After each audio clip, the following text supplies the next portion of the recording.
And Rob, you have the floor. Everyone's coming back about everything. We're just getting all around our goals. All right. A bit more. You've got this? All right. So, I get to tell you about myself. That's the most boring part of the entire presentation. That's the best part. So I spent 15 years in industry. After high school, I went in the Navy, and then I went to school. When I was in school, took 5 years, did a double major in math and physics. Started a family. It took me 3 years to get my master's in physics. Realized that that just doesn't pay. So when I got my PhD in nuclear engineering the next couple of years, I went and spent 15 years in industry. So that was all here in Utah. Then I moved to New Mexico, where I worked at a place called the Waste Isolation Pilot Plant. It's a licensed geological repository for transuranic waste. It got its radioactive materials license in 1999.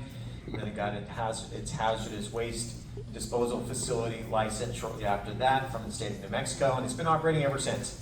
I went there to help them bring remote handled transuranic waste to the site. Before that, they could only handle contact handled waste. And so I did that for a number of years, and then I also spent a number of years out in the former Nevada test site doing radiological emergency response for the federal teams. It was my old team that got sent to Fukushima to support them in that effort. So I did radiological emergency response for a long time. I was also on what's called the RAP team while I was there. So I did that. I've done that for a long time before I came over to NC State. And at NC State, I put together a couple academic programs in health physics. Health physics is like code word for radiation safety and radiological protection.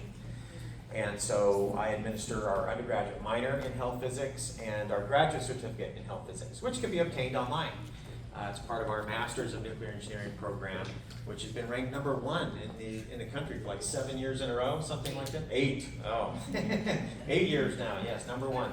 And so it's all part of that. And so my research is in nuclear forensics, nonproliferation, radiological emergency response. If you ask my students, we just do the cool stuff. We do the cool stuff. While I was in industry, I got certified by the American Board of Health Physics. So I'm now a certified health physicist.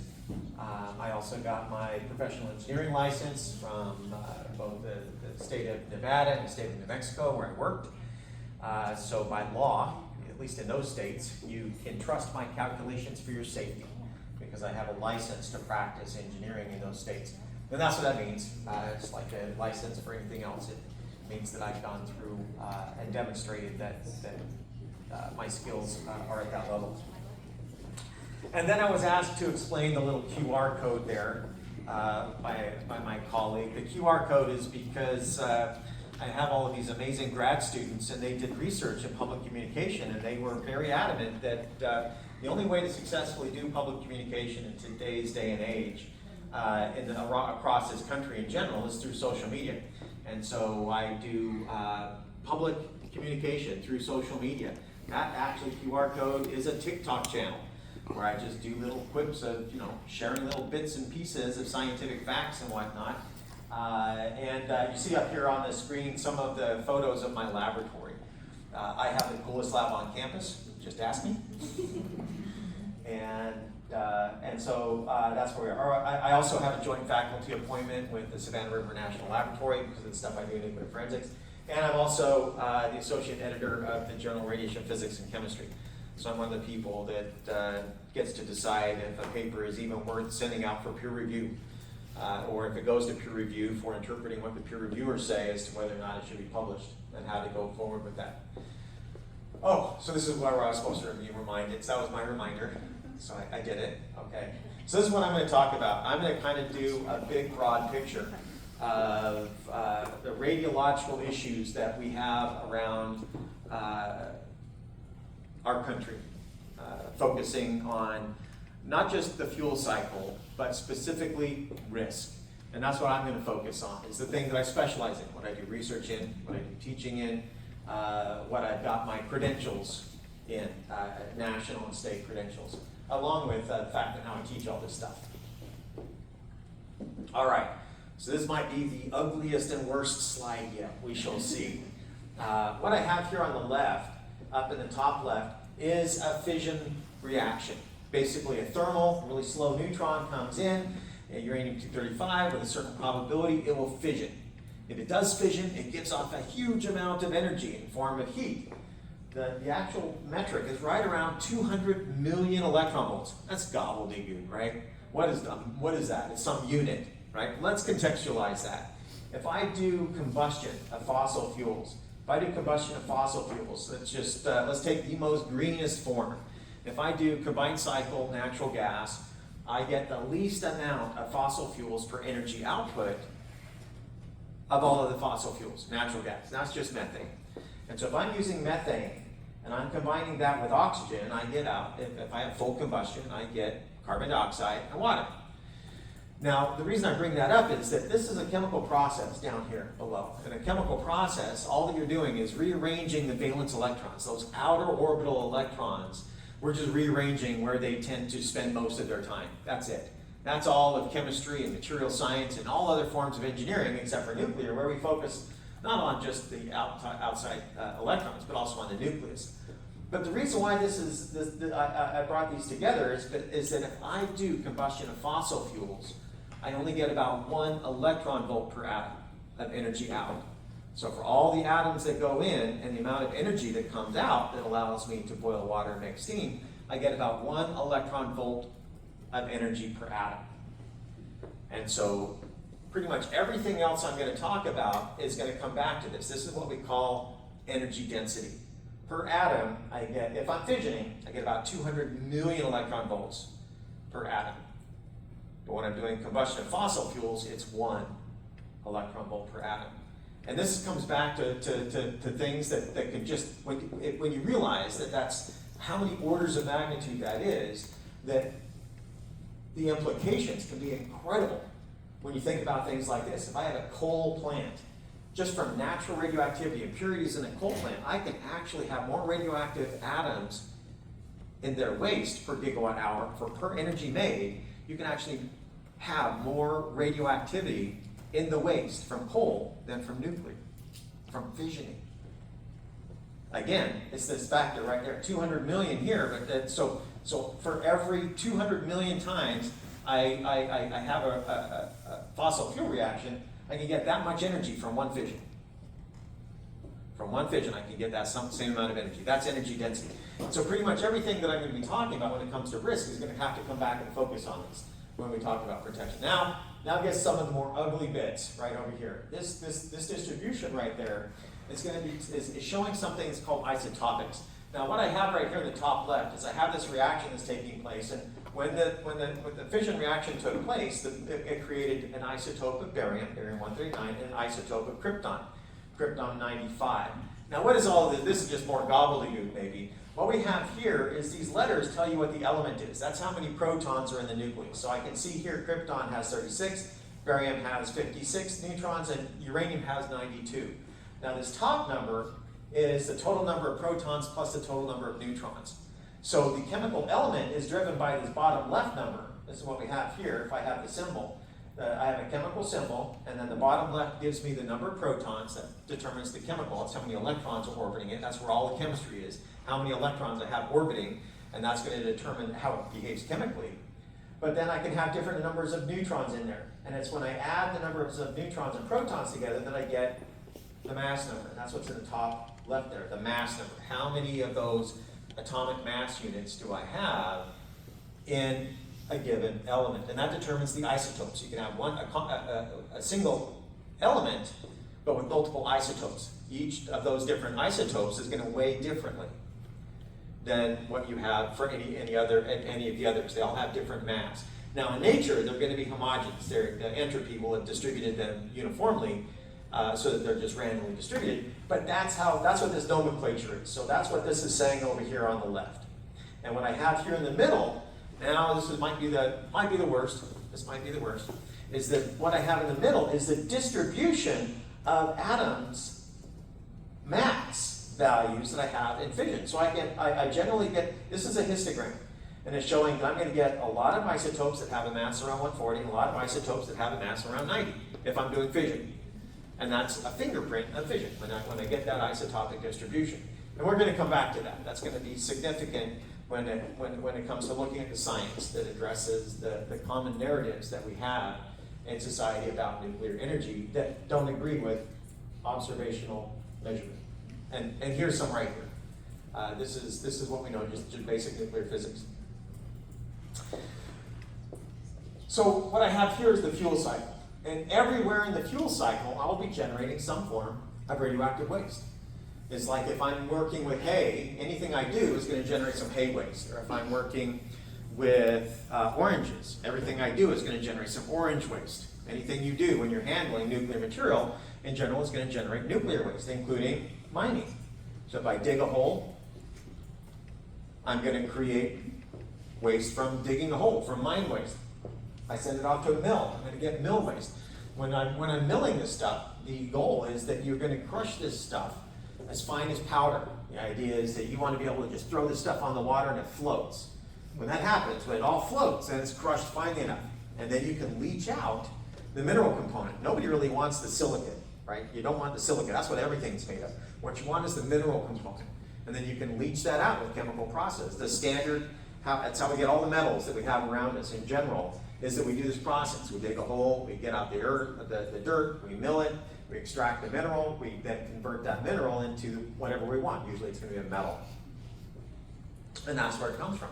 Once that happens, when it comes to uranium, we do something a little bit different. So once we've got the refined yellow cake, the U3O8, that goes through a chemical conversion process and makes it uranium hexafluoride, this uranium with 6 fluorines there. And that allows us to do enrichment. The reason why we do enrichment is that natural uranium, it only has about 0.7% of the special isotope, uranium-235, the one that I had fissioned. 99.3% of all uranium is the non-fissile component, uranium-238. That's what almost all is, but we have to convert the uranium into uranium hexafluoride to get it up to about 5%. So coming from 0.7% of the isotope uranium-235, we get that up to about 5% of that isotope uranium-235. And then we convert the chemical form into UO2. And UO2, it's a rust, but you'll compact it and you'll sinter it. So same thing you do with pottery. You take a ceramic, like silicon dioxide, and you sinter it. You get it hot enough that it becomes a solid, that you get some bonding between all the individual grains once you get it up to that temperature, and it becomes a solid. And so that's what we have. We have these little pellets, the size of gummy bears, that go into these big metal straws. They get bundled together and then go into a nuclear reactor to boil the water and make steam. So once it's in the nuclear reactor, once it's done, once it's no longer able to maintain a chain reaction, then it goes off to interim storage, which is where it's all going today. Now eventually that's either going to go to a deep repository, or we may start recycling again. And there is a push in the government to start recycling it. But in the law at the moment, right now, the law in the books is that it's just going to go to a deep geological repository. And so that may change, but right now, that's the law, is that it will go to a deep geological repository. And all of this, every single step in there is going to generate some radioactive waste. And the question that I focus on is how do you keep a safety envelope around that? How do you keep the workers safe? How do you keep people safe, the public? And how do you protect the environment? That's really what health physics is about, is doing that. And in fact, in the state of New Mexico, you cannot call yourself an expert in environmental radioactivity unless you're certified in health physics by the American Board of Health Physics, which I am. So really, it just comes down to boiling water. When you see a nuclear power plant with either cooling towers or by the ocean, it's just simply a way to extract heat from the operating fluid. Now there are multiple ways of doing this. We go down here at the bottom right. If I have a boiling water reactor, if you follow the cycle, basically what happens is I run water through a nuclear reactor, it gets hot, it boils, it gets incredibly hot, it boils, I remove any of the steam then goes and it expands in a turbine. When it's expanding in the turbine, it causes the turbine to spin. When the turbine spins, it's hooked up to a dynamo, and makes electricity. Well, now once that water's come through there, it's now wet steam. It's not really so good for expanding anymore. It's done all its expansion. And so we have to run it through a condenser. That condenser is what converts it back into liquid water. Once it's liquid water, we run it through a pump and it goes back in the reactor, we start the cycle again. And that's how we continually make electricity.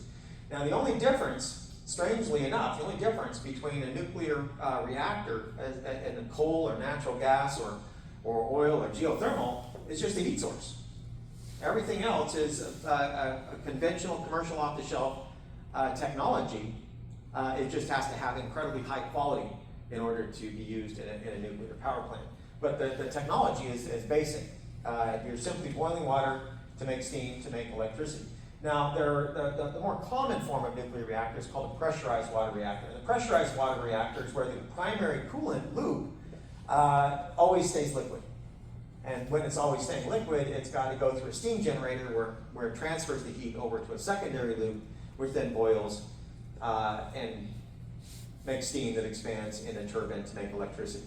And so that's all that is. It's this magical thing that the Simpsons might make look like something that's really scary, but this is what's been giving us basically 20% of our electricity for about 50 years. Are these two different types of designs. Use nuclear fuel. This is something that, again, if you don't know, it could be really scary, but you've seen pictures, and this is what it looks like. And we've got our own pictures now where we've got up to get all up close and personal and touch these things. But to put it in scale, these things are about 10 meters high. They're really big. So just for scale, these require very specialized equipment. You're not going to be able to just pull up with a pickup truck and move that thing. You can take a pickup truck and smash it on that and not affect it, but you're not going to be able to move this unless you've got extremely large equipment and you know how to run it and how to operate it, because it's not trivial. These require basically portable cranes with specialized grapples and so forth to be able to move these safely. So the uranium dioxide are these little pellets about the size of a gummy bear, and these go into those big metal straws. They get bundled into these fuel assemblies. Once they've spent their time in a nuclear reactor, then they go into these storage casks. So once we run them to make electricity, then they go into these storage casks. And you can see this picture right here. I don't know if you can see it very well. There's a fence right back there. I had some fences back here. But you don't need to have the fences too far away from these. And we'll talk about what that means. That's rather significant, that you can actually allow public access that closely. And how do you interpret that? What does that mean? Well, we'll talk about that. What does that mean to say that it's all right for the public to have that kind of access?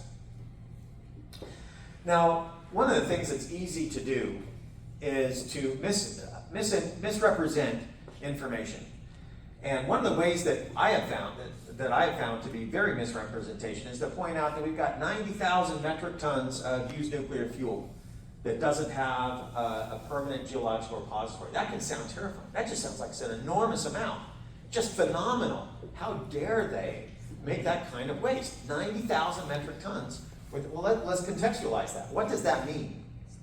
Now, I pointed out that we receive about 20% of our electricity from nuclear. We have since the 70s. So for basically 50 years, 20% of our electricity has come from nuclear energy. Now, this country is a manufacturing powerhouse. It's the biggest economy on the planet. And 20% of our electricity for 50 years, that is huge. That is enormous.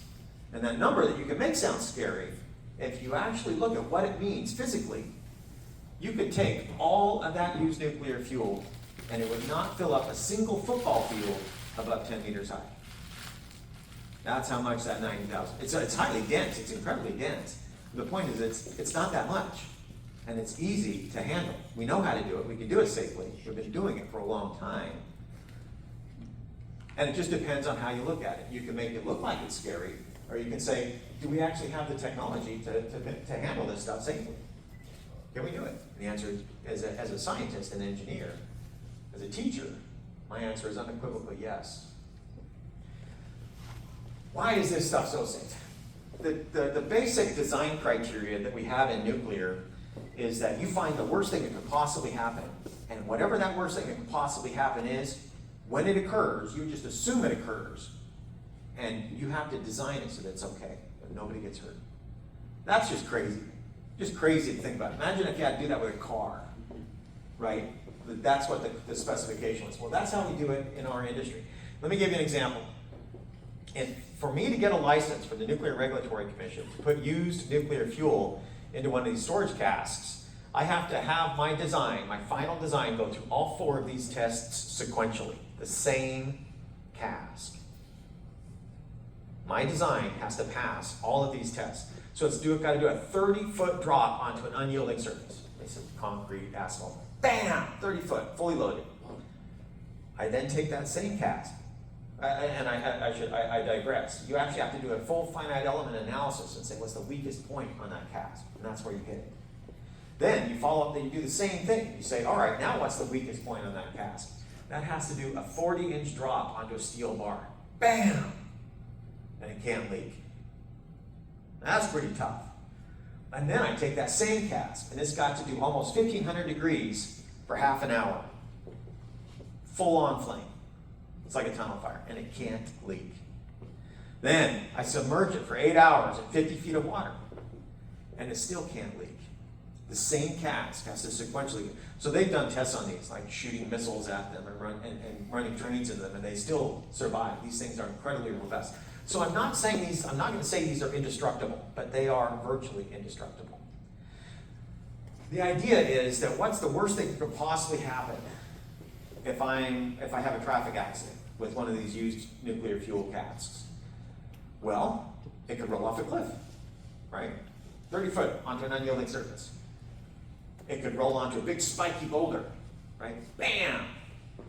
Well, maybe the accident that caused this was in a tunnel fire. This thing's got to withstand a tunnel fire. Maybe when it was being put out, or part of the accident, it rolled into a pool, or a lake, or a river, and it was submerged. And so, clearly they are destructible. If you throw enough ordnance at one of these, you'll eventually breach it.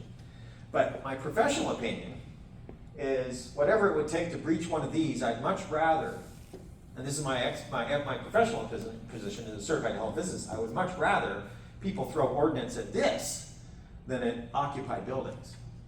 Because this is going to take a lot of ordnance to open this, and then it will scare a lot of people. But that ordnance isn't going to kill people.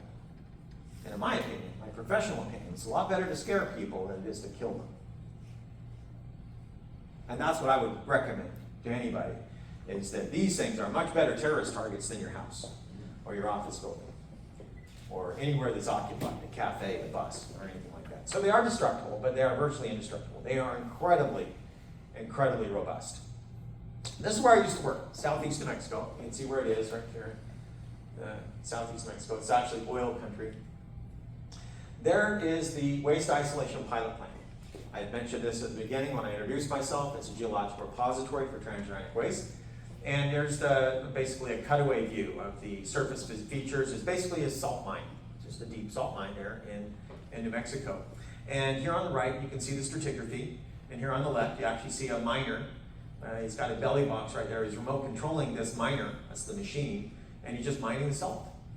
Funny thing is with salt, the only hazard with salt is the visibility. If it gets too cloudy that you can't see, it actually is not an inhalation hazard because it's just regular table salt. It does have different mineral components, little clay and stuff, but it's never been considered an OSHA hazard. So that the biggest hazard is visibility. You have to see where you're going in a mine or any industrial setting. You need to see what you're doing, what's ahead of you. But here on the right is quite interesting.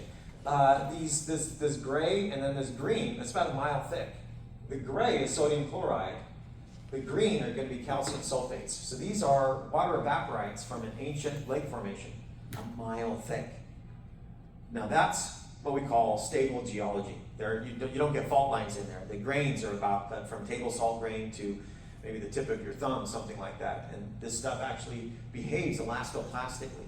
It will heal any kind of deviation. So that this deep, what ends up happening when you're that deep is the salt will actually heal itself. It will cocoon on everything.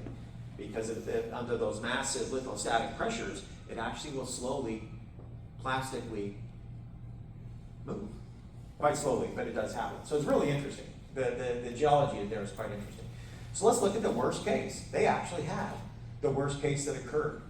Here on the left is an interesting, so I did the consequence assessment for this. They actually had a drum deflagration. A drum, for all intents and purposes, exploded, aerosolizing 7 curies of americium, a transuranic radionuclide. Now that's a lot of radioactivity. That is a lot of radioactivity. And they had this release. Now that looks terrifying, right? Green, gooey plume. Does that make you think of The Simpsons? So I actually did the consequence assessment. I was working there when this happened. I was the first person back on site. And here in the top left, you can see the drums. And these workers are placing the drums. It's really interesting to watch them. It's almost like a ballet. The spotter down here is basically controlling the fork truck because they're being incredibly precise how they place those in there. And the way that they orchestrate that is interesting. But this is what the drums look like. These are 10 drum overpacks. These are 55-gallon drums above it. And then on top of that are super sacks of magnesium oxide. It's just a buffer, a chemical buffer for the geological repository. Now, one of the drums that was sent there from Los Alamos, it basically exploded, created a big, huge fireball. And the shift of filtration occurred. It did a shift of filtration so that all the air went through, well, not all the air, but the air went through the HEPA filters. And they ended up with this validated release. And I did their research, and that was all validated, and that actually happened. And so that looks really scary. But the question again is, well, how bad is it, right? Is it arbitrarily small, environmental levels? Is it going to kill everybody? Is it somewhere in between? What is it? And that's what the consequence assessment showed. So let's look at this. What we actually found from the consequence assessment is that the actual amount of americium that was deposited there was basically about the same as what was there already when the site was built, based on atmospheric weapons testing in the Pacific by the nuclear powers in the past century. So when they're out there blowing up, when we're blowing up bombs out around the Bikini Atolls or wherever they were blowing up their bombs up in the Arctic Circle or wherever they were doing that, because there were a lot of countries that were doing that, well, at least a handful of countries that were doing that. All of that fallout covered the planet, including New Mexico. And the amount of americium that was there before they built this facility is basically what was put there. It's could be comparable to the americium that's out in the dirt across the parking lot, just from global fallout. It was a trace quantity of the natural uranium and thorium and their decay products and potassium. It was incredibly small. That doesn't mean that this was scary. So if you were standing where that flag is, right there, all day long, you would have gotten about a week's worth of radiation equivalent to just natural background radiation. If you had stood there for the whole day, that's about what you would have got. And so, if this had been planned and controlled, it would have been a tiny fraction of their annual release limit from the Environmental Protection Agency, from their license. They had a license to actually release radioactivity every year. All nuclear facilities do. If you're a hospital, a nuclear pharmacy, a university, nuclear power plant, anything, there are safe levels. Radioactivity is ubiquitous. And as long as you're in that level, right in that range, that's considered what you're designed for. You're designed for the biosphere. The biosphere is radioactive now, always has been, always will be. So the question is, all right, well, how far have you deviated? And this didn't. And that's what this showed. This did not deviate from that in any way that would have been of a concern. Again, a fraction of their license limit, what they were allowed to do. Well, how do you know anything's going to be safe? You know, in a million years, a billion years. How do you know? We have written history, goes back, 10,000 years, something like that, about our species. Who's going to be here in 12,000 years? Do you know that you're going to be here? Do you know that we're going to be here? I mean, who knows what's going to happen? Well, there's an interesting case in Gabon. So here's the map. You can see the map right there. There's a uranium mine in Gabon where they found that the uranium is supposed to be, remember I said you're supposed to have 0.7% of the fissile component of natural uranium? This was a little bit less. It was like, how do you get isotopic separation in nature? You're not supposed to. There aren't any mechanisms to do isotopic separation like we do with uranium hexafluoride. Why did that occur? And then they found the most amazing thing. So this is why I had to go over the isotopes, so that now you can understand what the isotopes are. So I'll take something like neodymium. Now neodymium, it's got 60 protons in there, but it can have different numbers of neutrons and still be a stable isotope. So there are a number of stable isotopes in neodymium, and you can see them up here. And so what we have down here are the mass numbers. You see there's a lot more of 142 than there is 150. And these are just because it's got different numbers of neutrons in the nucleus. And you can see the abundance, as all these bar graphs are showing, is how often you find those in nature. So if I do a weighted average of this histogram, then I get the mass number down here for neodymium, 144.242. That's if I average all of those. Just do a weighted average. That's all that means. And that's how we do chemical weights for all the chemical elements. So this is what natural neodymium looks like anywhere on the planet until you go to Oklo. And Oklo, I get a completely different isotopic distribution. It's like, that's crazy. It's not just weird that it's a little bit too, it's got depleted uranium or less uranium fissile component than it should. But this is what it looks like at Oklo. Well, a bunch of nuclear scientists were like, that's interesting. Because if you look at what the terminal fission products are from uranium-235, when I showed you that distribution, those two humps, right? Neodymium was in one of them humps. Neodymium was up there in the top up. And if you look at all of the isotopes of neodymium that are there, this is what they look like from uranium fission. And you probably figured it out. If I take what I found in Oklo and I subtract off what's natural, this is what I get. The neodymium, once I subtract off this natural distribution, I've basically a statistically indistinguishable distribution from fission products. Basically, it's a fingerprint for fission. And so what this means is that Mother Nature, 2 billion years ago, had a nuclear reactor there. It generated a lot of energy, made a lot of heat, and made for a whole bunch of spent fuel. That spent fuel just decayed down into a different kind of dirt, and it stayed there so we can go back and look at it today. That is crazy. You might ask, well, how does that happen? How do you get natural nuclear reactors that far back? Well, it turns out that fissile isotope, uranium-235, it's got a really short half-life, 700 million years. Well, that's not really short unless you compare it to the uranium-238, the non-fissile one. That's got a half-life of 4.5 billion years. That's the age of the Earth. That's a long half-life compared to 700 million years. And all of those are exponentially decaying forward in time. But if I go backwards in time, they exponentially increase. So that shorter half-life, the shorter half-life of the fissile component means that it grows faster. So if I go back 2 billion years, natural uranium would have had 5% enrichment. The same enrichment that we require for fuel, for commercial nuclear fuel. Mother Nature made it right there in the ground, let the water trickle in, let it go critical, made the heat, boil it out, did that for a few million years, made her own used nuclear fuel, buried it in the ground, where we can go back and look at it today. And it's just a different kind of dirt. Point is that what we know is geology works. Modern geology works.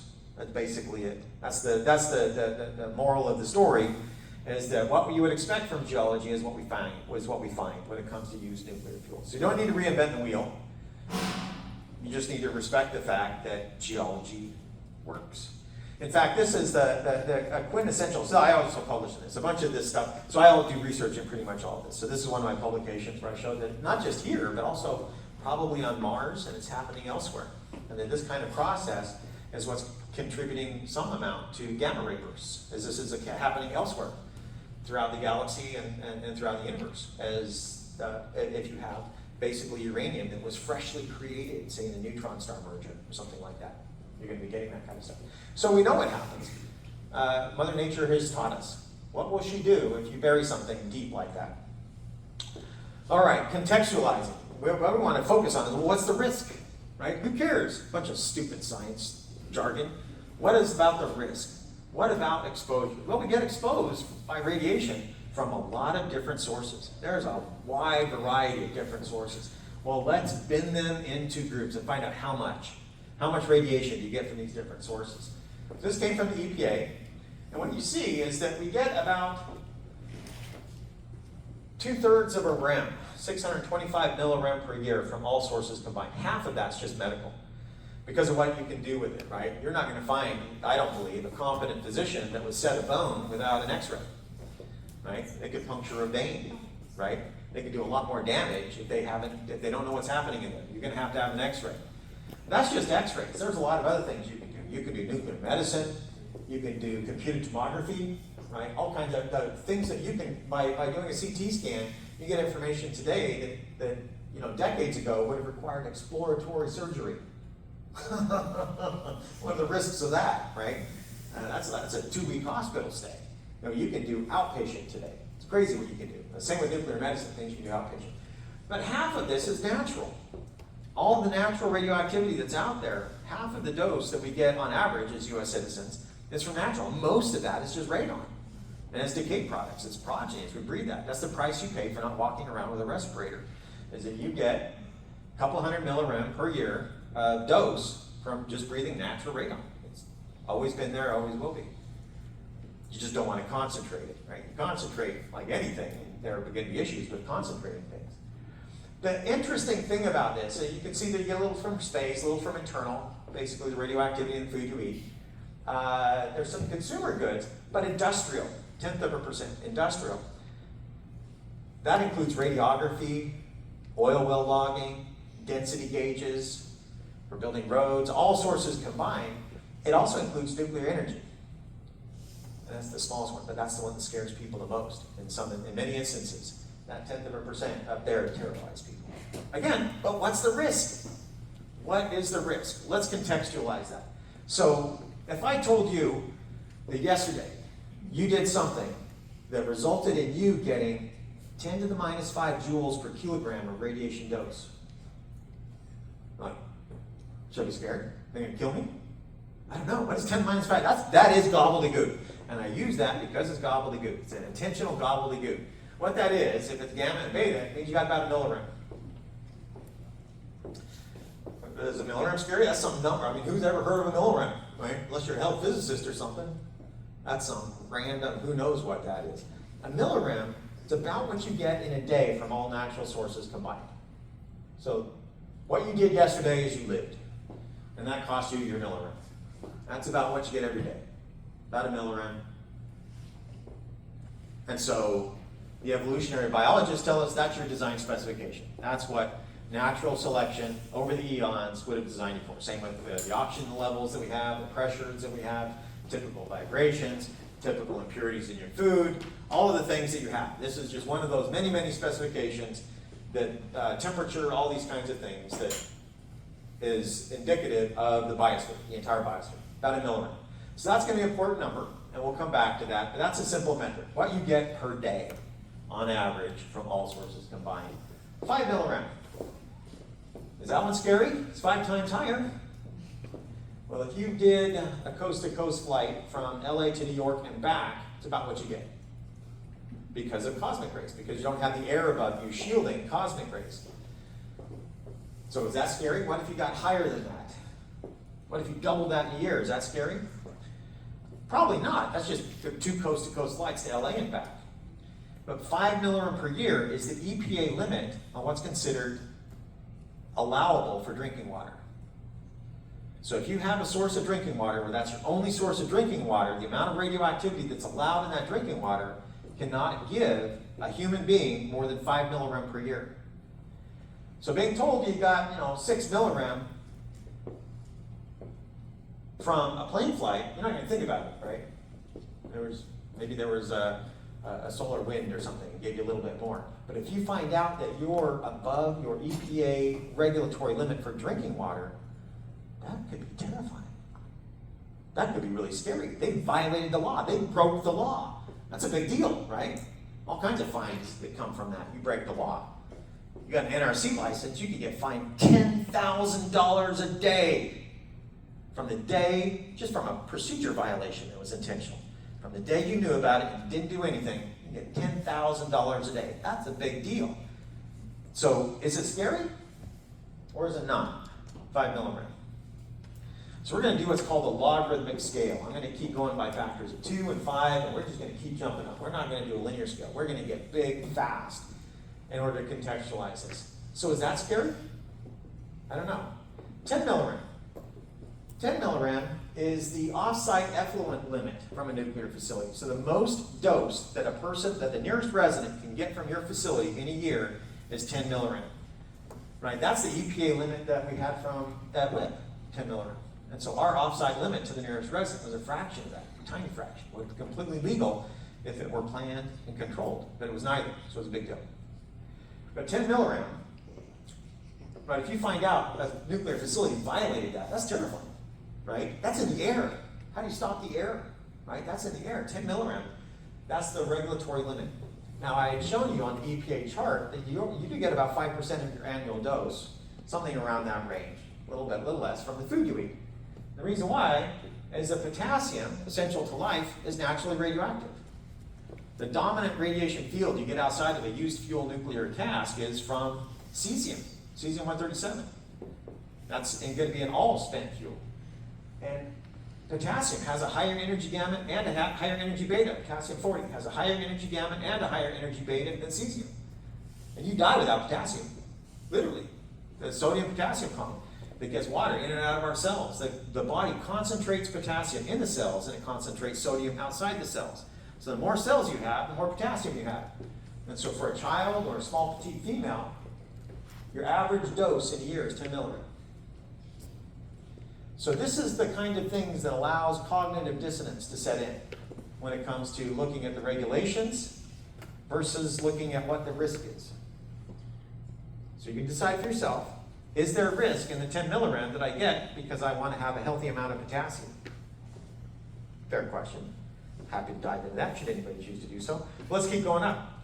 40 milligram, that's about what a large male gets. Remember, the potassium scales with cell content. So a large muscular male, right, he's got a lot more cells. And that's going to cause a much larger dose. So 40 milligram is about what you would get from a large dude. Big dude, he's going to give himself about 50 milligrams because he's healthy. It's what he pays. He probably likes it. Got it. Let's keep going up. 100 milligram. We're a lot bigger. We're 100 times more than the 1 milligram, right? 100 milligram. This is the legal dose from an NRC licensed facility to a member of the public. Is that scary? I bet you would find it scary if the headline said that a nuclear power plant XYZ violated their regulatory limit of this gobbledygook number, 100 milligram. They violated that when they, I don't know, moved their fuel or whatever, when they did whatever it is they were going to do. That's about the dose that you get for a hip x-ray. X-ray the hip, for any reason, about 100 milligrams. Is that one scary? You can decide for yourself when these are scary. What is scary? What's not scary? But these are the known observational doses that you get from these different sources. So 310, that's about what you get on average every year if you're a U.S. citizen. If you live out here in the Colorado Plateau, it's going to be higher, right out of the gate. But most people live on the coast where it's a lot lower, and so this is about what you get in a year, which is why 1 milligram is about what you get in a day on average. Is that scary? 310 milligrams, is that scary? Well, let me contextualize that. If we were to have an event like Fukushima and have an exclusion zone, the minimum dose that a member of the public would have to get to maintain that exclusion zone is 500 milligrams. 500 milligrams per year, and an exclusion zone will be maintained. The average dose you get just because you're alive is 310. It's going to be a lot higher out here on the Colorado Plateau, probably closer up to around 500 milligrams. It's about what you get for living out in a pretty place like this. Something like that. About probably just under 500, maybe 410, something like that. Probably shooting from the hand. Is that scary? An exclusion zone is scary, right? The government says you can't go there because it's too radioactive. That should terrify you if you listen to the media, what the media says about Chernobyl and Fukushima. But that's the threshold. As long as it's that high, the EPA can recommend to the government that they maintain an exclusion zone. Let's keep bumping it up. Let's keep going up. Orders of magnitude. 1,000 milligrams. So I used to work with the Nuclear Emergency Support Team. I used to be on that. If a nuclear event can give a member of the public 1,000 milligrams, then the EPA can legally recommend evacuation, like what happened at Fukushima, which should have happened at Chernobyl, but it didn't. 1,000 milligrams. So surely you're scared now, right? 1,000 milligrams, that's enough to evacuate, right? I mean, to me, when I think of evacuation, like that's like tornado, right? Or fire, right? That's deadly. 1,000 milligrams definitively is not. And we'll talk about why. Quite definitively is not deadly. 1,000 milligram is what you get typically for a CT scan, the head, chest, or hip. It's not deadly. There are no expected measurable medical effects ever. Ever, if you get about 1,000 milligram. And yet this allows outpatient treatment. Again, things you can do with this that would have required surgery, exploratory surgery, you can do with CT scan. There are some life-saving procedures that require a CT scan. Right? A physician isn't going to go in and do something to you unless they know what they're looking at, what they're dealing with. They got to know what's inside you in order to know how to treat it. So it's a CT scan. If you're old like me, you probably had a stress test where we literally take radioactivity generated in the core of a nuclear reactor and stick it into our veins so that you can image what the heart's doing in real time. I was having chest pains, and so they needed to know what was my heart doing. They needed to see it, real time moving. And that cost about 1,000 milligrams. And that was literally me walking away with a Band-Aid on my inner elbow. That's what that cost me. About 1,000 milligrams. But again, no need for surgery. You can see what's happening real time. So that's 1,000 milligrams, enough to have an emergency evacuation. Are we scared yet? Let's keep going up. Let's see where the threshold is for everybody. Let's go to 5,000 milligram. 5,000 milligram is a legal dose for a radiation worker in the United States. It's considered to be a safe workplace if you can maintain worker doses below 5,000 milligram. That's basically the OSHA equivalent of industrial hazards, acceptable industrial hazards. 5,000. So we scared yet?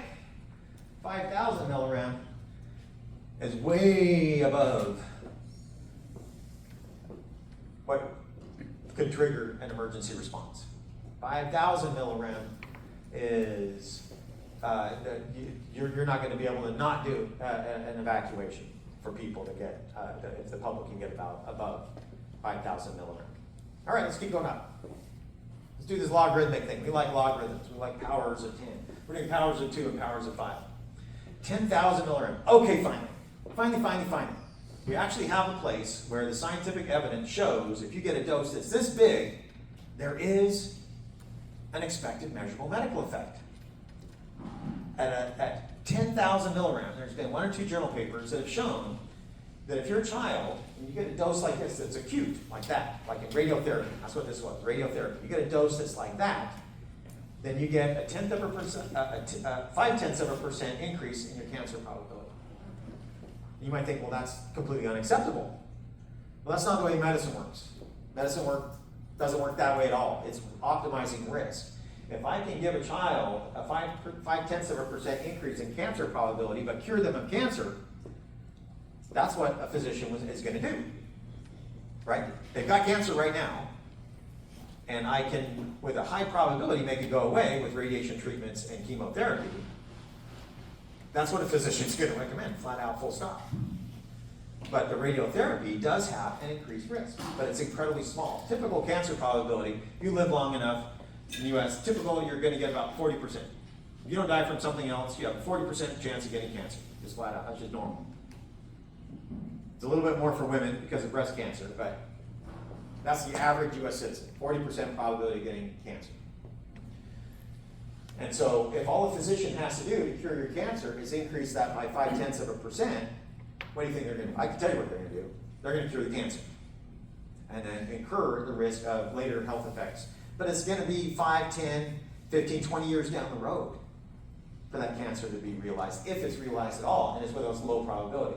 So it's an easy calculus for our providers. Okay, 100,000. Now we get something new. Now we finally have something new. Now we're at the threshold of acute radiation syndrome. So 100,000 milligram, 100,000 milligram will actually, this is basically, we know this from the atomic bomb survivors, that's a massive dose.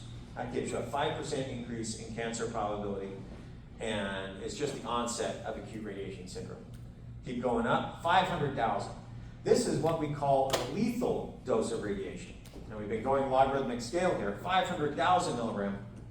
This is right near what we call the LD5030. LD5030 means that 50% of the people that get this dose are going to die within 30 days unless they're in a hospital bed. Now you get these kind of doses, you need to get these people to a hospital room, because what happens is that the radiation whacks their bone marrow.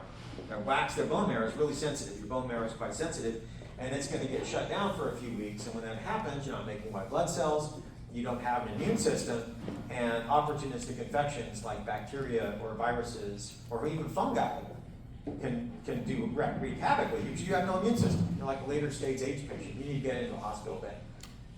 But if you're a healthy person, then you're more likely to survive it, and you just incur the extra cancer risk as a result of that dose. Now, by the time we get out to 1 million milligrams, this is where you can expect people to go through convulsions. It's effectively hospice. You want to manage the pain at this point, if you get someone that's got a dose like that. Now, all of this is to put in context these differences between where there are actual known health risks and where there are regulations. So doses all the way at the top here can terrify people. These can cause visceral terror at the milligram level, even though that's well over 1,000 times lower than anything that has ever been shown to have a measurable medical effect. But it doesn't mean somebody's going to know what it is, right? 10 to the minus 5 joules per kilogram. What's a milligram? What's the risk of a milligram? How about 10 milligrams? How about 100 milligrams? 1,000 milligrams? Who knows what all these things are? They all have measurable doses and known effects. The only known effects are when you're getting above 10 rem, above 10,000 milligrams. It's the only time we've ever measured anything. You go and look for it, you can't see anything. All you see is noise. If there's something there, it's too small to see. So here's the distribution of these natural doses. So you can see here in the top left, potassium. Funny thing about potassium, this is the red shows you where the potassium is the highest, and the blue is where the potassium is lowest. You can see in the Mississippi Valley how it got concentrated there, because up here on the Colorado Plateau, you can see that for all of these, you're going to get higher levels of this natural radioactivity. If you go to the bottom left, the thorium, you can see the thorium power, it goes up to about 13 parts per million. These are going to be in parts per million. You still get a concentration in the Mississippi Valley, but up in the Colorado Plateau you get a lot. And then finally the uranium. You can see it's not homogeneous. There is a distribution, but the average value is around 3 parts per million uranium and about 9 parts per million thorium. And this is where all that radon comes from, radon and thoron. And you can see where most of the people are out on the East Coast and the West Coast, you get lower levels. And then this is cosmic. You can see again up on the Colorado Plateau here, from cosmic radiation, the doses are going to be higher. And that's just from natural radioactivity that's in the environment. Always has been, always will be. Well, why are renewables such an important narrative in our society today? I would like to think it comes from being able to listen to people like Scott. Scott Lathrop, I don't see him. Oh, there he is. Listening to people like Scott when you understand how important nature is to us, how the environment is to us, and how we've grown to have a different perspective than we did during the Industrial Revolution. So let's talk about these things that we consider to be of interest. This one right here is just life cycle emissions. And these are all of the United Nations put out this research. The United Nations said, all right, so for life cycle emissions, if the only thing I care about is reducing greenhouse gases, how can I optimize that? And you can see these max and min of all of these different energy sources for all these different countries if it was implemented. And the funny thing is that if you look at nuclear, it's not only is the lowest amount lower than anything else, the highest amount that you get from nuclear, 6.3, is lower than the lowest amount from anything else. It comes back to that first slide I showed you, energy density. When I do anything else, I'm doing something chemical. Right? Even hydro, it's in a sense, it's a chemical thing. It's a change in potential energy. I don't have that massive energy density, 200 million electron volts per atom, as opposed to fossil fuels where you get about 1 electron volt of energy per atom. That energy density is what makes it so that if that's all you care about are greenhouse gases, then your favorite would be nuclear. If the only thing you cared about was greenhouse gases. Because the others, you can see there are others that are really quite nice, the traditional renewables, they're quite low. They're just not as low as nuclear. Another thing that's of interest and would be of import to a lot of people is how much of the critical minerals, right, the things that you need to make the electronics, to provide you the infrastructure to extract the energy that you need so we can maintain our standard of living. What about all the other things? And so if you look at all these other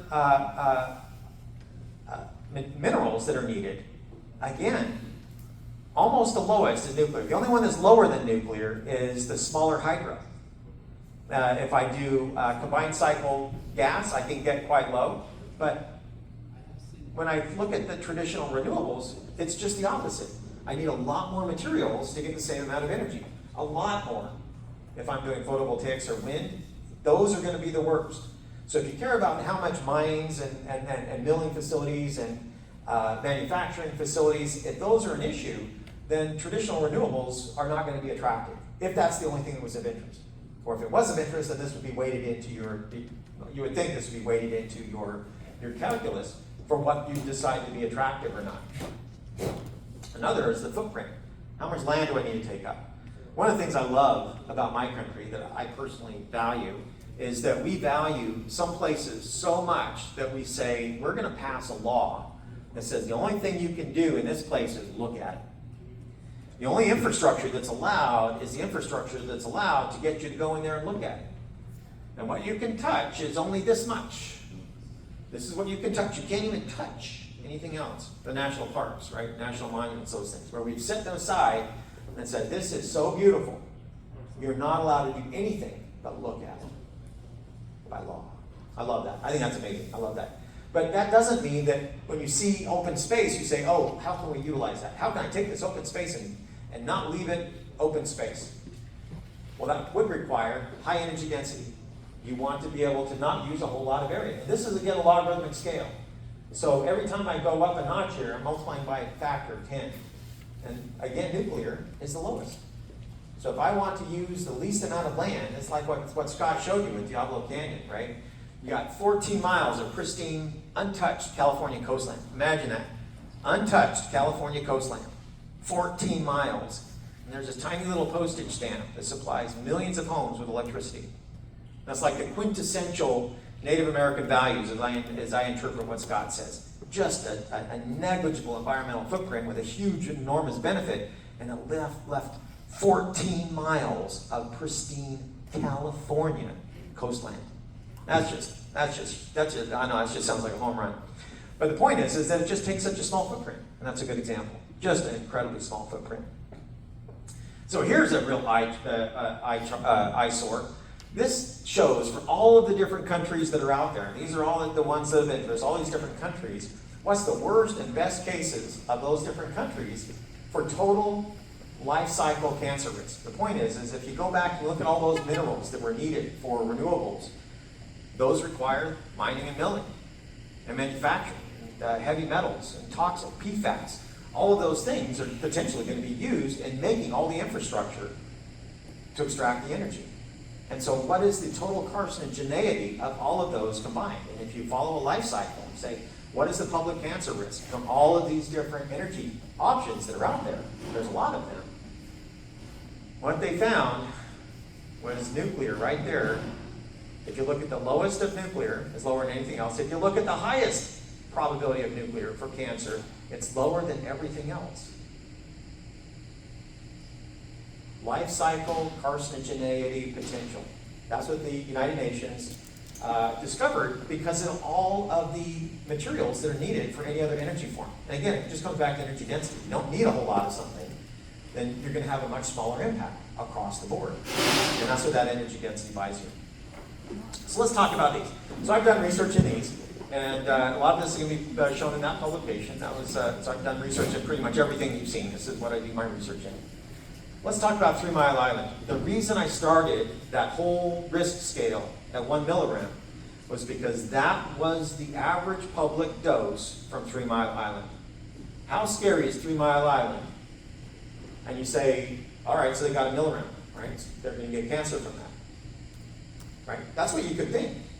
But that's not what the science shows. The science shows 1 milligram is basically your design specification.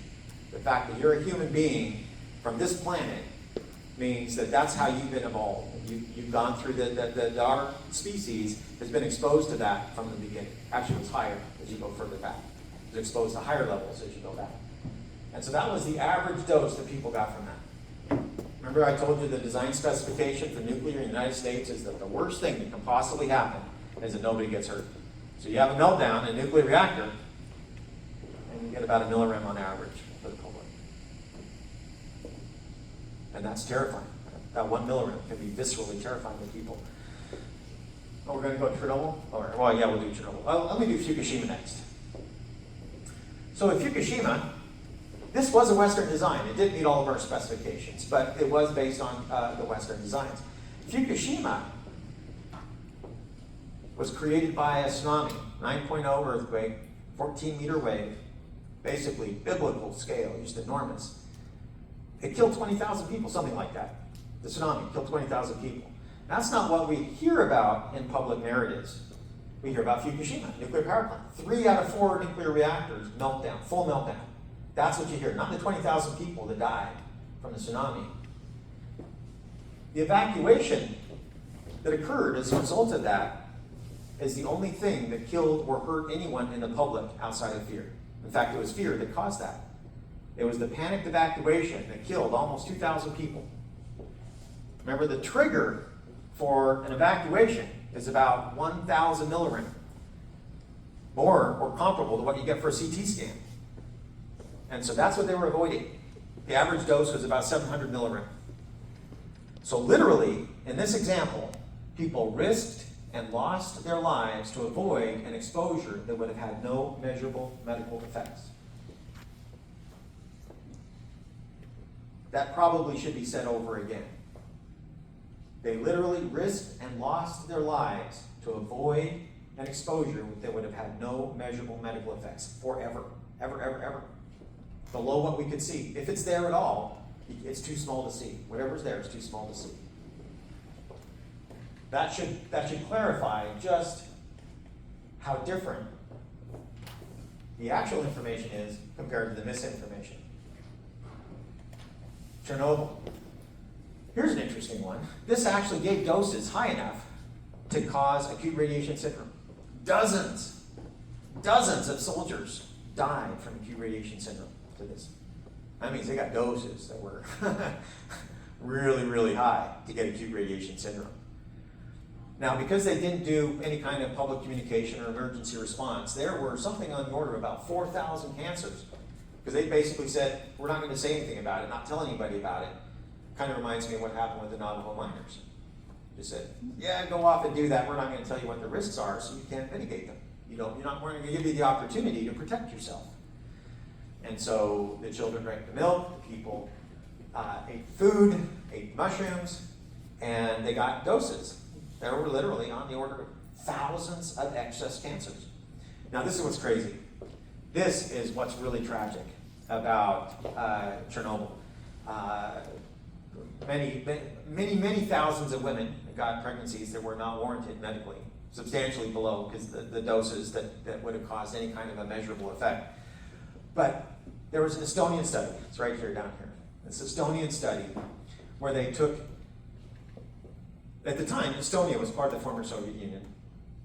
When those men went back to Estonia, you had this incredible cohort of men that responded to Chernobyl and men that didn't. Now, the men that were not in the military, Estonia didn't get much fallout, so they basically got no dose.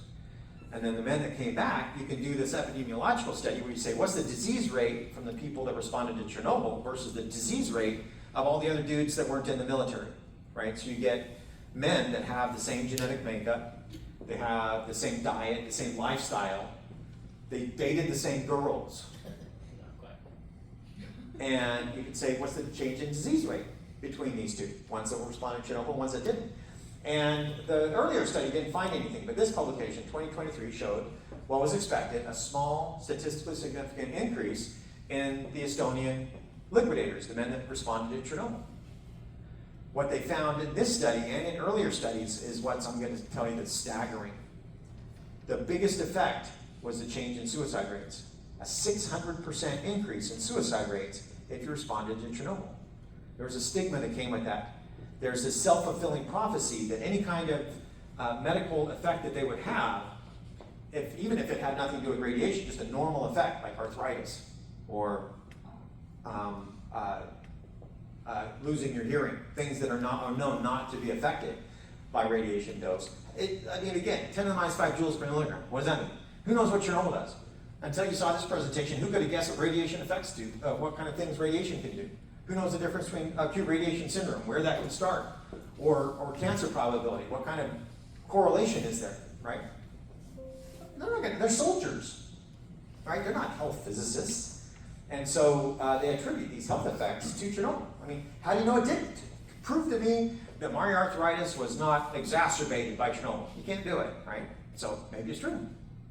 And by hearing these narratives, anything that bad happens to you is just proof that you have no hope, because Chernobyl is going to keep doing this to you. And so the suicide rates were just phenomenal. So the crazy thing about Chernobyl is that the highest number of deaths, again, came from fear.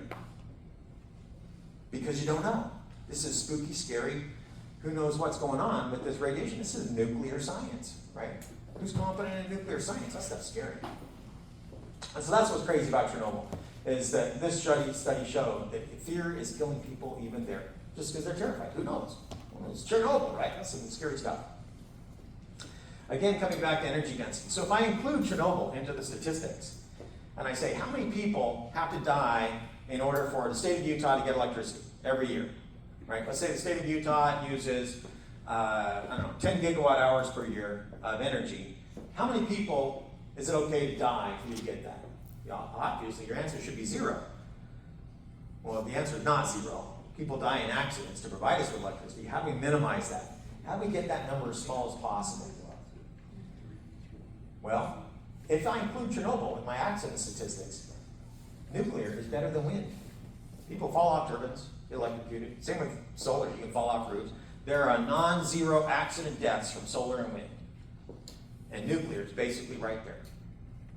How many people die every year to do a gigawatt hour? It's going to be the lowest one. The lowest ones you can get is nuclear. If you don't include Chernobyl, if you say Chernobyl, including Chernobyl is like including the Hindenburg with air travel, right? You can say, well, people died at Hindenburg, so that needs to be factored into air traffic statistics.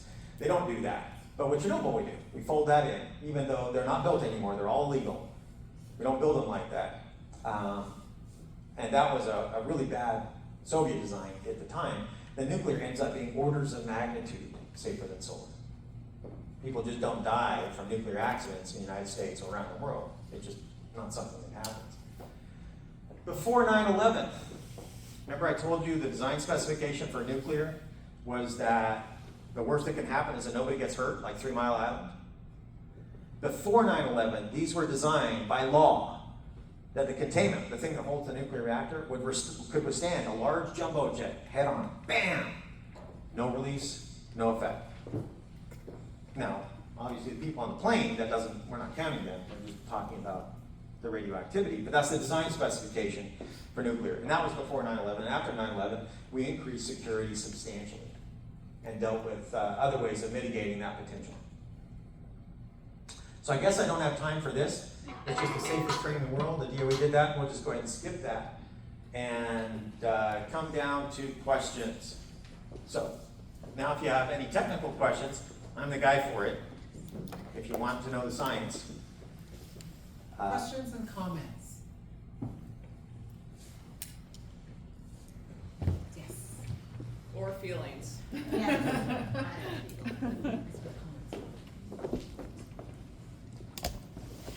Okay, you're telling us the end product is the safest things in the universe or Earth. But,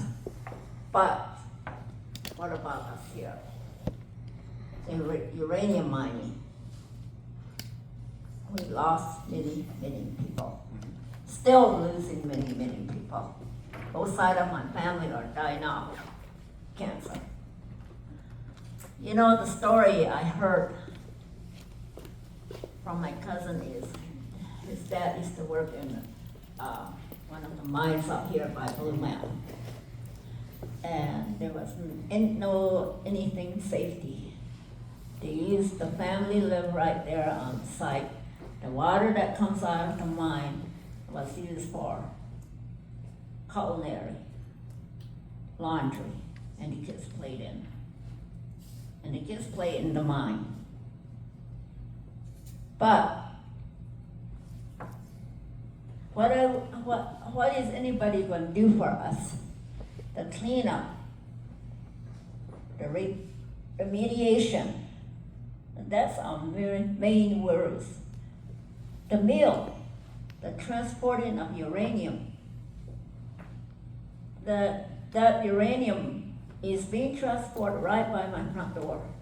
I used to do a vegetable garden, but this year I didn't because I don't know what that entails, how much of that dust is coming out, if any.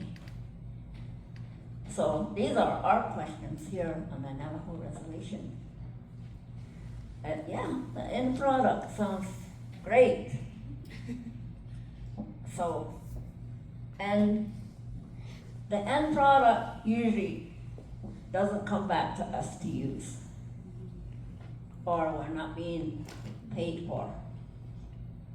Whatever money is measly few dollars here will come and save you.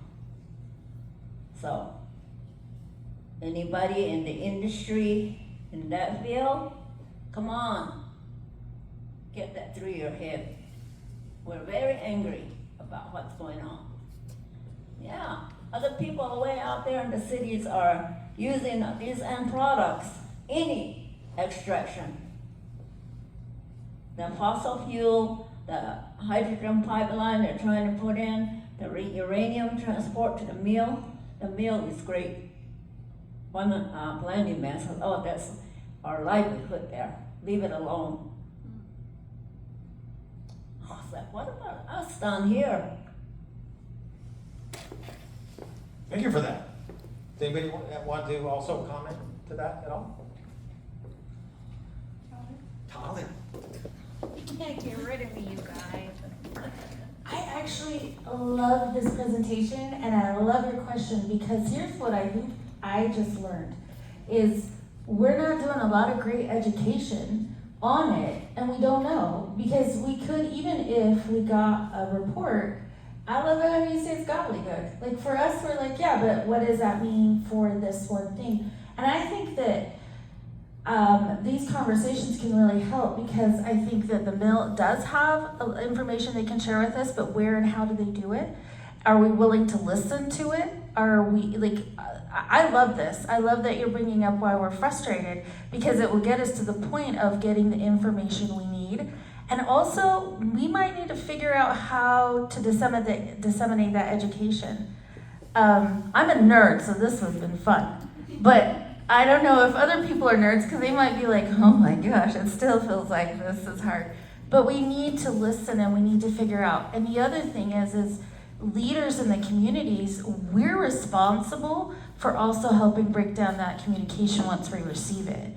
And that's tough. Like it's, even getting up to here was scary. Like you heard me on the radio where I was like, don't be scared, it has nuclear in the title, but we're talking about so much more about energy. And so I love your presentation is my comment. And I think the question is, can we sit down and work with some of the organizations that are in our community to help me disseminate that information? Are they willing? Are they interested? I want to make it so it is a norm of we know what's going on in our area and it doesn't feel scary.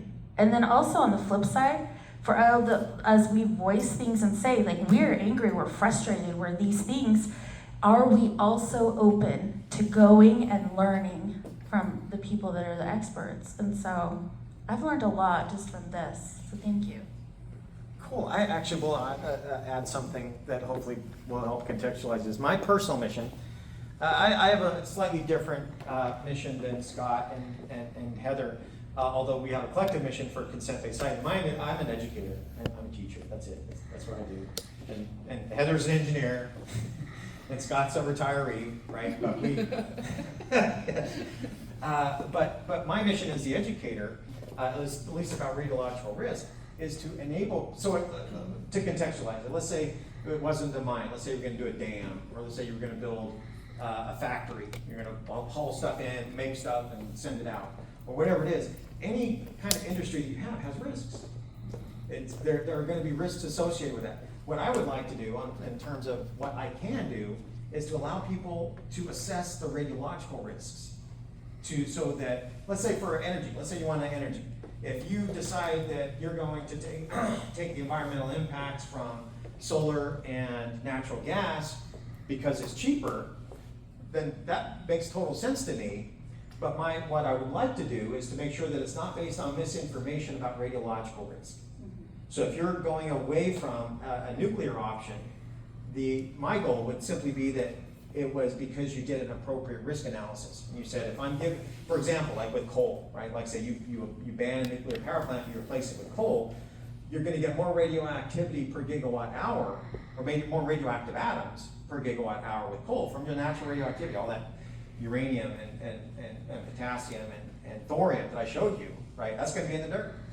And if it's gonna be in the coal, and it's gonna get concentrated in the ash, and the radon's gonna go right up the stack if you do coal. But if you thought that had lower radiological risk than nuclear, you're wrong in that sense. And my goal would be just so that you know. So if you still decide you want coal, then have coal, as long as it's not based on misinformation. And that's my own personal mission, is to educate people about what I do. Radiation safety, radiological protection. And so that's what I do, is just the education. But the illustrious and also wise Scott Lathrop has something to say. Oh, well, I was just quickly going to say, I heard what you said about resources and benefit from resources. I mean, in our homeland, we're talking about the same thing. There's a tremendous amount, what we would say, extraction that goes into the system. Many people benefit from that through that whole business cycle. Quite often, the local, or one of the indigenous people, they don't. And that's something that industries in general, whether we're talking mining or new AI and everything else that's on the horizon, that's something that needs to be considered. And it can even be expanded not just from the tribal community, but general community in sense. I mean, if you have a city and you have an industry kind of extracting from the city, cities in a little bit different position though, because they have permitting requirements. They can say, well, before you build that plant or do that, you're gonna have to mitigate something over here, which usually means some kind of payment of some sort. Maybe not such when you're talking about a tribal nation, and definitely not in my territory, because I'm not federally recognized. We have no ability to do that. So we have to rely on keep bringing the subject up to the developer and say, hey, you need to keep that in mind. And that's what what we try to do there. So yeah, I can hear that, and I think that's important. That's part of the discussion. That's part of being able to talk to each other and talk about concerns. We also had on one of our slides the issue of fear in direct relationship to knowledge. There's many fears that we all have, but once we learn a little bit about it, then all of a sudden, that fear goes away. So, the opposite of fear is knowledge. And if you have a shortcoming on knowledge or education or training, that becomes a real community problem. So that is really a base item that needs to happen when you're looking at communities and economic development and things of that nature. So yeah, I hear what you're saying. It's for the community to uplift those items and bring everybody into the circle. That's my opinion. There was a question. Go ahead. Oh. Hello. Thank you so much for the presentation.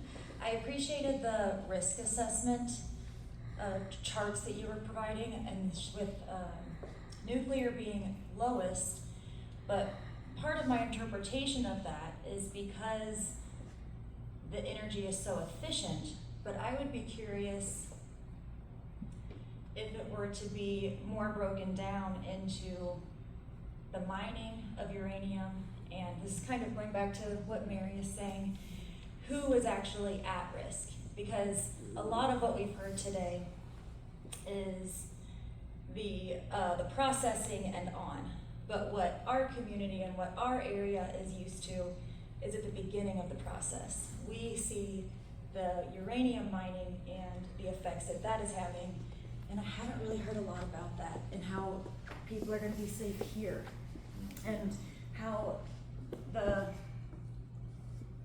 blue collar workers are going to be safe. Because yeah, nuclear reactors and that process, that's great, but that's not here. What are we doing here? And actually, and then if it ends up being that the used fuel storage ends up coming here, how are we gonna be safe in that regard? Is it just gonna go back into those mines? And I have less concern about that as I do about the front end of it. So I actually would like to respond to that. One of the things that I didn't point out a whole lot of, and that's that when you look at a nuclear facility, any nuclear facility on here, where's one? There's a nuclear facility. There's some more nuclear facilities. One of the things that I had mentioned on that risk assessment is that these are required by law. Wherever that fence is, they can't, you can see the fence right back there. These are required by law. Wherever that fence is, that you cannot have more than 100 milligram per year potential for a citizen on that. That's the law. Right now, generally, a nuclear operator is not even going to come close to that. Right, a detector might be calibrated within about 30%. And so, if the regulator walks up to that fence and their calibration is a little bit different than yours, and they read 101 equivalent milligram per year, you just made headlines. Right, so they're not going to come anywhere close to that. They're, Can I interrupt from, as far as your first part of the question, as far as what's happening here? I don't have the experience with the community here, but what I'm doing, looking in, you know, I see what is really left over as those historical wrongs and not understanding what the total impacts have been and what the total responsibility should be to try to remediate and make things right again, to build that trust. I see that as an issue that needs to be addressed in this community.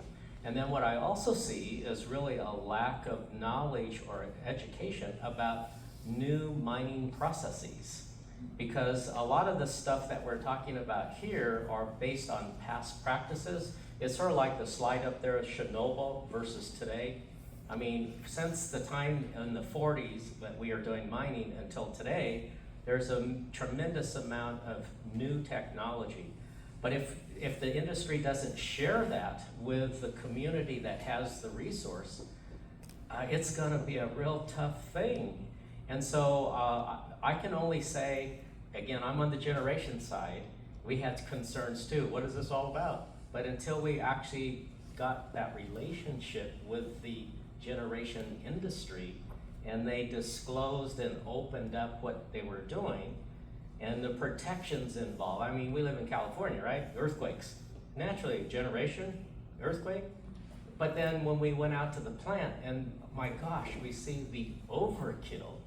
I mean, we have like little air conditioning lines and they have all these big braces on them and all that kind of stuff, and you kind of go, this is crazy. You can go away feeling a lot better and saying, hey, maybe I can support that. So I see from the outside looking in, without your experience, yes, those initial historical wrongs and where you are today need to be really addressed.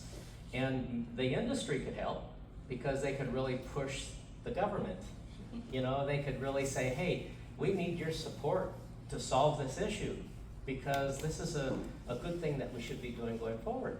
It's the idea of recognizing what the need is and educating people and working together on getting appropriate action done. Does that make sense? so you can see why Scott's here, right? I was just going to go over the law Yeah. and how to interpret the law. That's what I know. So what I'm gathering is that the whole purpose of this,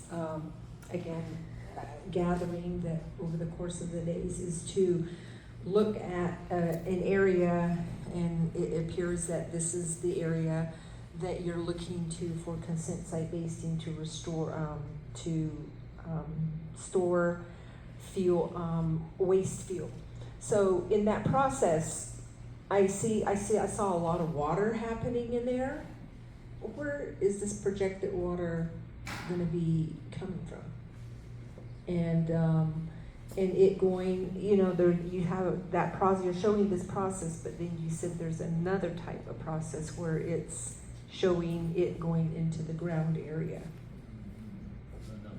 If you could go back to that would be very helpful to understand and know the difference, but. Okay, to start off with, we are not trying to bring spent fuel here, bring nuclear technology. We're not doing any of that. What we're doing is we're finding out how well we can have a conversation. That's really what we're trying to do here, is to figure out how to talk. Is that fair? Okay, she's let me know I'm not so good on the soft skills, so I'm trying. And Well, we do have the White Mesa meal, which is around the corner. And, you know, with all the uranium happening there and seeing, you know, how that uranium is a part of that whole process, I can't not say that I don't feel that there's transparency happening here. I can't speak to that. Heather wants to. Yeah, so our program is to try and figure out how to talk, just like what Rob says. We're about how to have the conversations in your community, how to bring everyone's concerns to the surface so that the governments can hear them, so that companies can hear them. We're not trying to bring a new storage facility specifically here, or build a nuclear plant, or make any of you be pro-nuclear or love uranium, even if we might. We're not trying to do that. We want to help have conversations and share information. So share our experiences and help you be able to ask questions. If something happens in the future where a company does want to come in and site a new energy facility, we want to be a resource for you to help you ask the questions that make it so that your community can decide if it's the right decision for you or not. And please do survey 3.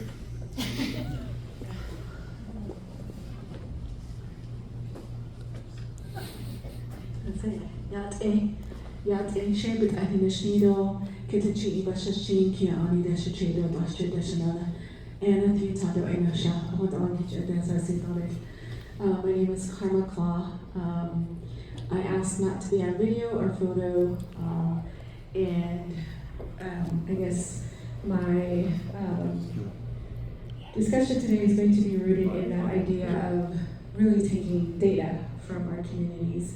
Dr. Hayes, I was on the call when you were requesting for that to happen, and I immediately referred you to the Navajo Nation IRB. So for those that are Native Navajo people, the Indigenous Nation